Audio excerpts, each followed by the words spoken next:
Hello, and welcome to a review of I Got a Cheat Skill in Another World review. Now, we're on episode 11, and yesterday's show was funny. I couldn't get a chance to talk about it yesterday because of work.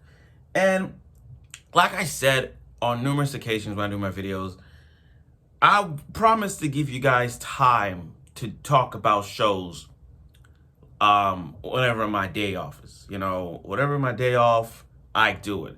And there are times I do my videos before I go to work. I just want to get ahead of time and things. But that's here and there. Anyway, I kid you not. This episode was downright funny. It was okay, but funny. I mean,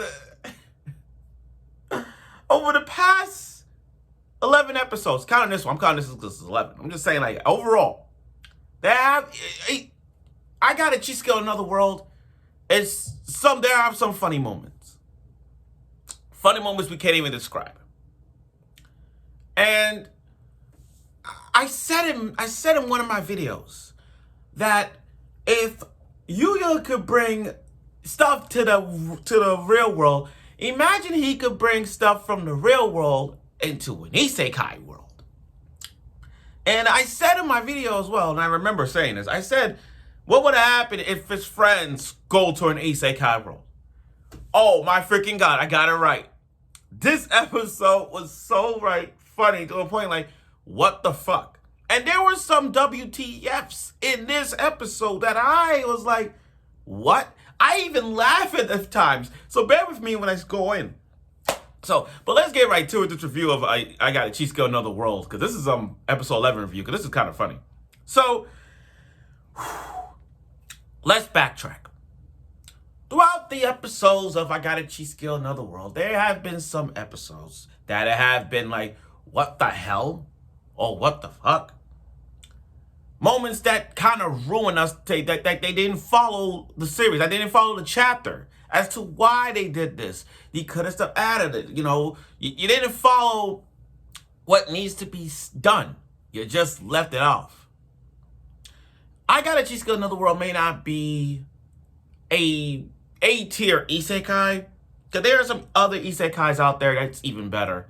Even season 2 of I Got a Smartphone in Another World, that's here and there. But other than that, for a C to D or C, you could put it, C or D tier isekai, this episode's kind of like what the fuck with funny moments.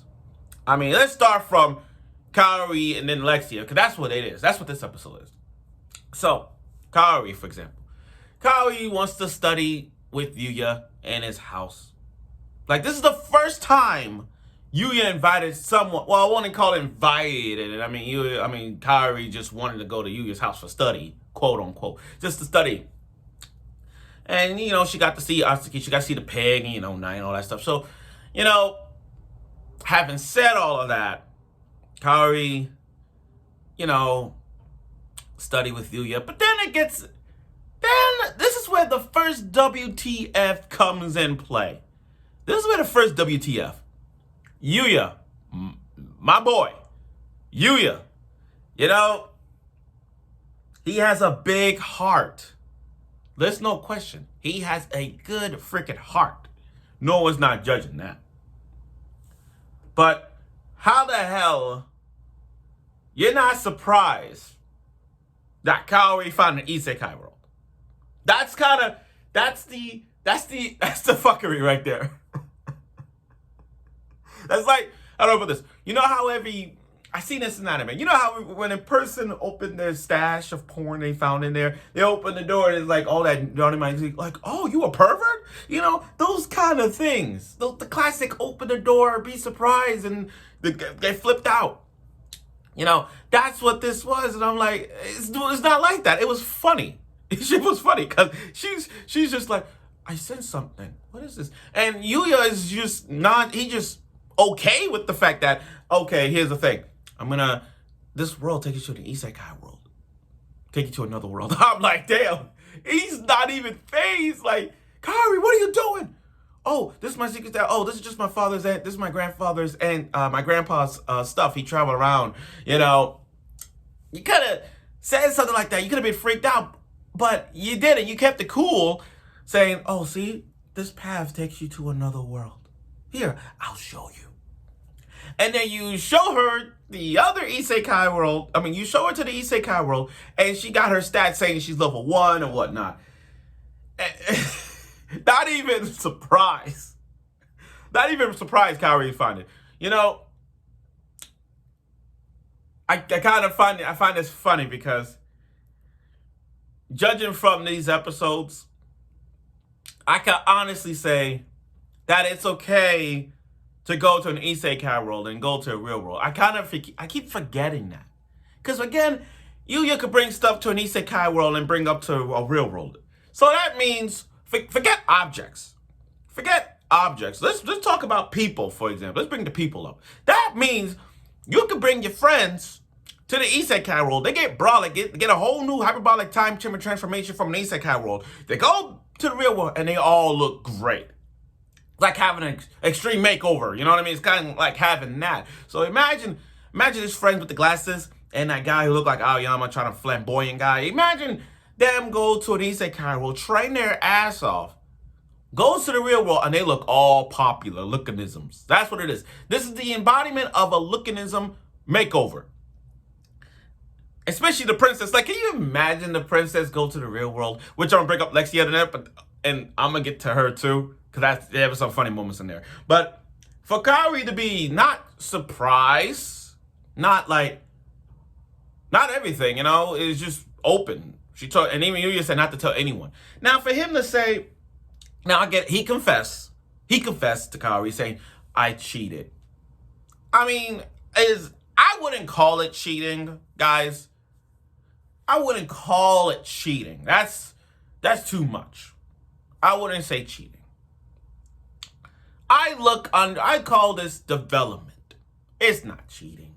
Sure, you kind of cheat your way to become hot, and sure, you try to cheat your way to impress all the harem, to get your harem going, but I don't think that's cheating. I call it character growth. I call it character development. I mean, every isekai male character has gone through the mindset of character development and character harem growth, and yeah, that happens, so I don't blame Yuuya for this. It's not cheating. Cheating is when you write something on your arm and then you just so I'm gonna use this pen for example. It's like taking a pen, you look on your arm and it's just like, okay, 2 plus 2 plus 2 equals 6. And once you got the formula, you put it on this and then you keep doing it repeatedly until you get caught. And then your teachers are like, what are you doing? And you look at your arm, you're cheating. See, you got caught. That's getting caught, you're cheating, you got caught. Yuuya cheating, I don't see that. I don't see that. Okay. Matter of fact, I find this show kind of like Gate. Gate has that, even though Gate's better than this one. But Gate does have that kind of isekai vibe. But better than this, I forgot we have to look at isekai. We gotta look at, I got a cheat skill Another World compared to Gate as well. Gate has this concept as well. Not the same storyline, but the same in and out world. Okay. Wow, I can't believe I remember Gate. And I think that's an underrated one too, at best. And then she made a pinky promise to Kaori saying, don't tell anyone, I promise. Once they cleared out, we could travel this whole thing again. Now, when I saw that, I'm like, can you imagine what would have happened if Kaori met the princess? And not when the harem fight is gonna happen. That's gonna happen. Which brings me to Lexia. Lexia's side of the story. You know, Yuuya took down a goat, took down a sheep, and he got bedding. Okay, sheets and whatnot, bed sheets and blankets, you know, those kind of things. Let's just talk about Lexia's.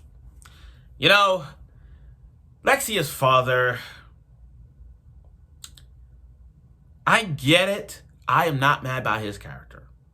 I'm not mad. I mean, yeah, he's overprotective of Lexia. He overprotective of the princess. I get it. It's not that bad because we've seen anime dads who way overprotective of their daughter. We've seen that a lot. I mean, go back to previously. Go watch Tomo-chan as a girl, and look how overprotective the father was for Tomo. You know, it's got like that. But again, there have been some overprotective dads in anime that does this for their daughter's sake and goes over crazy with this, like the dad from Clanad. That can be that's the first thing that comes to my mind. But that you get what I'm saying? It's them. Oh, how about when classic dad, best anime dad of all time.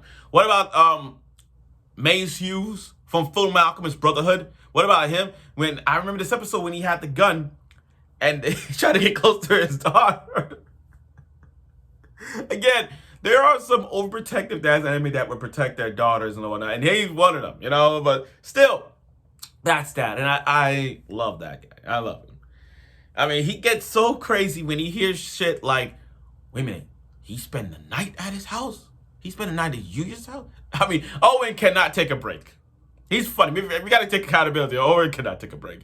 So he's the king gets mad if everything is going on. Like, what? You mean Yuuya went to his house, share the same bed? Can't take a fucking joke. And then leave it up to Luna to be protected too. I mean, you gotta listen to the princess orders. Like Alexia should say, Yuna's my bodyguard. Yeah, she's trying to kill me. She's my bodyguard. You have any? And I like her pouty face. I like her little pouty face she has.